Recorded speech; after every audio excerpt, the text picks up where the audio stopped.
If I had to describe Raphael, he's energetic, kind of like the Energizer Bunny that keeps going and going. He's very thoughtful, always trying to include everyone.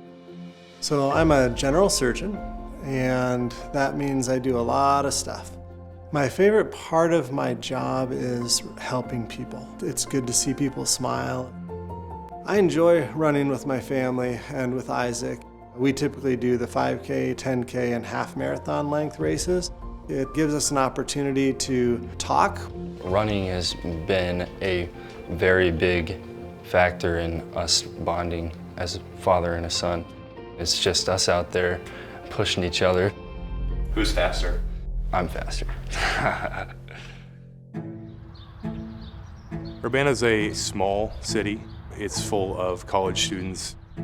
The Urbana Fire Department provides that first response in all medicals in the city of Urbana, and we do months of planning for the Illinois Marathon. The EMS response during the Illinois Marathon is anywhere from 75 to 150 calls, depending on the weather for that day. That morning, we were very excited to run the race together. I was like, Dad, let's try to go a little faster than your 12-minute pace.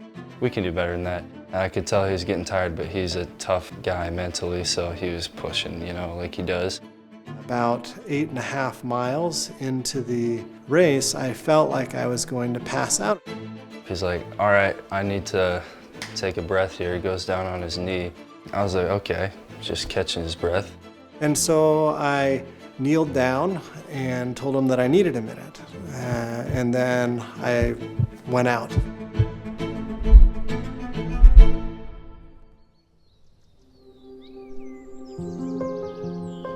I saw the doctor going down. Thought perhaps he'd been affected by the heat. It was a pretty warm day. We were rolling him onto his back. He kind of became unresponsive, and I checked for a pulse and didn't find one. His face starts getting purple, and he's like making weird noises and stuff. I tell a lady that was at the scene, I'm like, call 911. The man that checked my dad's pulse and breathing asked if anyone knew CPR. I was like, wait, I do know CPR. He just had learned 1 week before in his lifeguard course to do CPR. I mean, he wanted to learn how to do it so he could use it to help people. We just didn't expect for it to be on his father or quite as quickly. I wasn't thinking as a son, I was thinking as a first responder. I was just locked in, like, I know what I need to do, I know how to do it, so I'm gonna do it. I mean, he was a pro, just 100% locked on what he needed to do. Looking back now, I can see how amazing that was. The medical people got there, and then I was taken away from him, was able to borrow someone's phone and pray with them and call my mom and pray with her. It was very difficult to get the phone call from Isaac. I never heard him in such distress. Really, we thought he died, and his son was right there. It was devastating for us.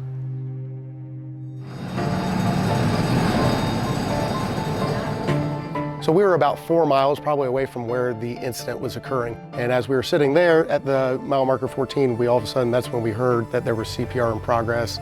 We pulled up at the same time that AMT pulled up. We started putting the Lucas on the patient. We got the Life Pack 15 on, and within seconds, we identified that Dr. Ruggieri was in ventricular fibrillation. The Life Pack 15 was used to defibrillate Dr. Ruggieri twice.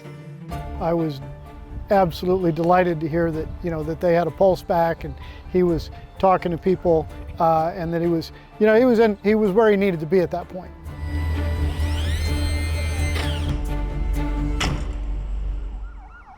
The next thing I remember is waking up in the ambulance. I remember getting wheeled into the emergency room and seeing a lot of familiar faces because I work at that hospital. It's just not every day that you're taking care of one of your coworkers, one of your own. We want to make sure we're doing the right thing because we know how great of a guy he is and how great of a surgeon he is. The paramedics handed me a piece of paper that came from the monitor that said exactly what time the monitor was turned on, what the first rhythm was. It gave us a tracing of the EKG rhythm because what the initial rhythm was determines a lot of what you do in these situations. It told us what his vital signs were at every time, and that allowed us to build a better timeline of exactly what happened and when. Something that really stood out to me was Dr. Ruggieri's character through all of this and just his outlook on the situation. From the moment he rolled into the emergency room door, he was smiling, he was kind of making jokes. It almost felt like he was comforting us in that moment. I was able to be calm. I just had a peace about everything. They say the doctors are the worst patients. I didn't want to be that guy. After I'd seen his vital signs stable for a couple of minutes, I was actually able to leave the room to go speak with his son who's in the waiting room, to let him know how his dad was doing, because that's the other portion. We're not just taking care of the person in front of us, we're taking care of their entire family who's there as well. Talking to like an 18-year-old who just did CPR on his dad, I can only imagine what he was thinking and what was going through his head out in that waiting room. At any community event like this, I think it's critical to have early access to bystander CPR and AED, as well as the Lucas device. I think that the outcome with Dr. Ruggieri is a direct reflection of having access to those three things. All of these pieces fell into place in ways that you would have never guessed by some miracle. Putting the Lucas devices on the golf carts was a last-minute decision. It happened Thursday night for the marathon that was run on Saturday morning. It's very rare that we see a case where everything goes right like it did, and some of the outcomes aren't great.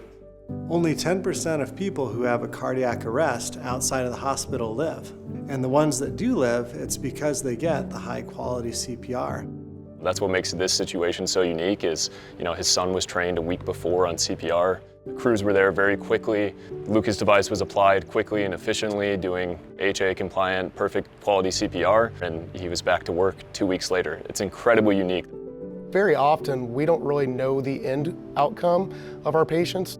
It's really heartwarming to know that we helped a doctor that's going to help hundreds of people. The Lucas device is an absolute necessity at the Urbana Fire Department. I would not trade my Lucas for anything. I think it's what fuels us to do what we do every day. To be able to know that our products save lives, what more can you ask for in a job?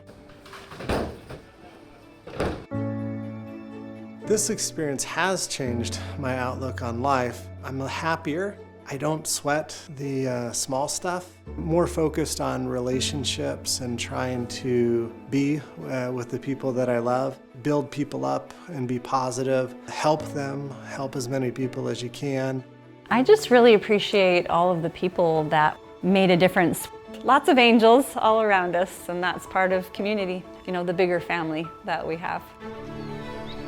Thinking about Isaac and what he had to do, he's just very brave.